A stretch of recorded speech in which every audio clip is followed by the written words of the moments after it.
Hey guys, welcome back to Steel City Sports. So today we're going to be talking about everyone's favorite team, the Dallas Cowboys, and I'm going to be giving you my top 5 reasons as to why I don't have the Dallas Cowboys making the playoffs for the 2024 NFL season. I quite frankly don't think they're going to be a very good team. I could see them being like a 7 or 8 win team. So I'm going to list out my 5 reasons why. I didn't really put them in any particular order. And also looking back to last year, I was labeled as the Cowboys hater. I had all the Cowboys fans telling me this is a different year. Dak is playing at a whole new level. And I was completely vindicated in the playoffs where they completely shit their pants in that playoff game against the Green Bay Packers. And honestly, one of the most embarrassing performances I've ever seen in my entire tenure of watching the National Football League. I don't think I've ever seen a more hyped team just go out there and completely humiliate themselves on national television to lose to the youngest team in the playoffs last year when they were hyped up. This is a different year. This is the best defense in the league, and look what happened. And Dak completely crapped his pants in that game. So you can say I might sound crazy saying they're not going to be a playoff team this year, but I was 100% right about them all last year. So let's get into my top 5 reasons why the Dallas Cowboys will not be a playoff team this year. So starting off with my first issue, let's take a look at the Cowboys schedule. Because if we think back to 2023, they only had 2 wins last year against teams with an above 500 record. That was the Lions game where they beat them by 1 point because Dan Campbell, let's be honest, was kind of a moron at the end of that game. And then their other one being the win against the Eagles whenever the Eagles were in the midst of their self-implosion at the end of last year. That's it. 2 wins last year against above 500 teams. They were really good at beating up on like the Jets and Commanders and Giants, but anytime they played real competition, they usually lost and they usually got exposed. If you remember back to like week 5 or week 6 when they played the Niners, they got pulverized by the 49ers. So taking a look at their 2024 schedule, I count 9 games here against playoff teams from last year. That's the Browns, the Ravens, the Steelers, the Lions, the 49ers, the Eagles, obviously twice, the Texans, and the Bucks.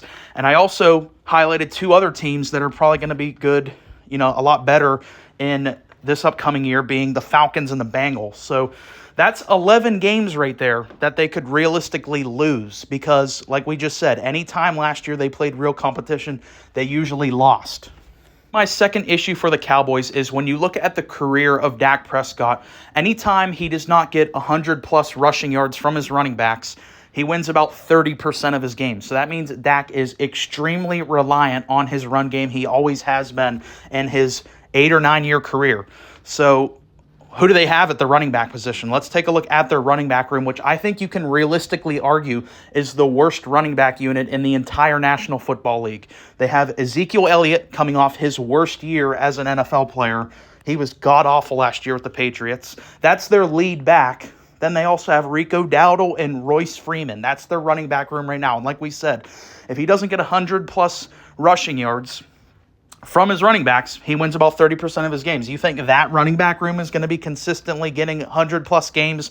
I don't think so. And the next issue kind of ties in directly to the running game. This is the worst offensive line that Dak Prescott will ever play behind in his NFL career. Dak is accustomed to playing behind some really good offensive lines, especially early in his career. He had the best O-line in the NFL, and he's always had really talented lines. This is by far the worst line he's ever had. He's heavily dependent on his run game and his O-line. And as we just talked about, the running backs suck. Let's take a look at the offensive line. At left tackle, you have Tyler Guyton, who's a rookie. They drafted him in the first round, so there is some upside there. But for right now, bit of a project. I don't know how good he's going to be as a starter in 2024. At left guard, Tyler Smith, scrub. Center, you have Brock Hoffman, scrub. Right guard, you have Zach Martin, admittedly an incredible player, but he's the only productive player on this offensive line, at least like that we know, that is surefire a good player. At right tackle, Terrence Steele, scrub. So you got 3 scrubs, a rookie, and a 33-year-old Zach Martin on this offensive line. To pair that with the terrible personnel guys they have at running back, that kind of spells disaster for Dak Prescott, in my opinion. Fourth issue is their secondary concerns. This has to be the most overrated secondary in the NFL. And it's crazy to me that they have basically a carbon copy of the same player between Deron Bland and Trey Diggs. They're exactly the same player. Like, these are fun players. They're flashy. They have a lot of highlights.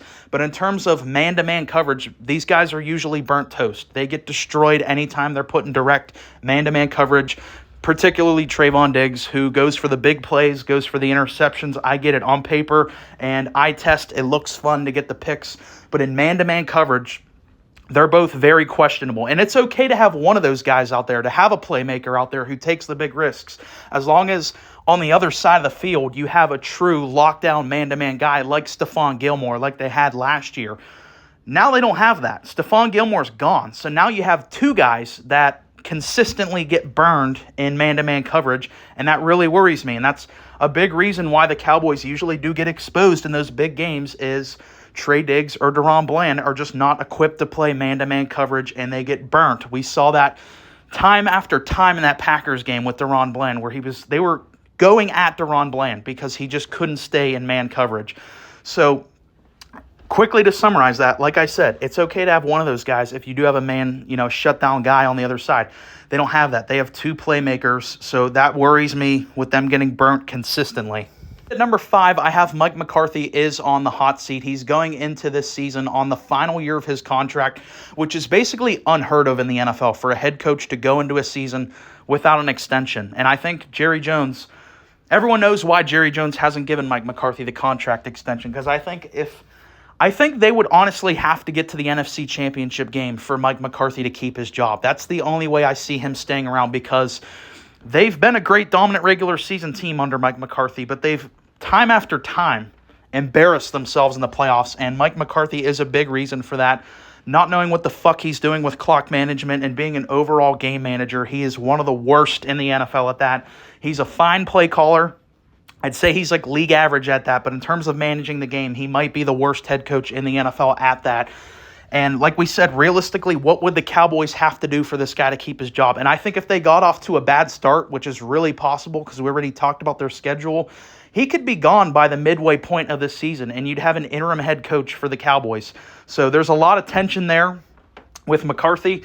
And also kind of like a side note for this would be they lost Dan Quinn. I guess you could kind of put that as another concern, is Dan Quinn was arguably the best DC in the entire NFL in his tenure with the Cowboys. He's gone now, and you replaced him with old, grumpy Mike Zimmer, who I think the NFL has passed him by. We'll see how that works out. So I have a lot of concerns with their coaching staff as a whole.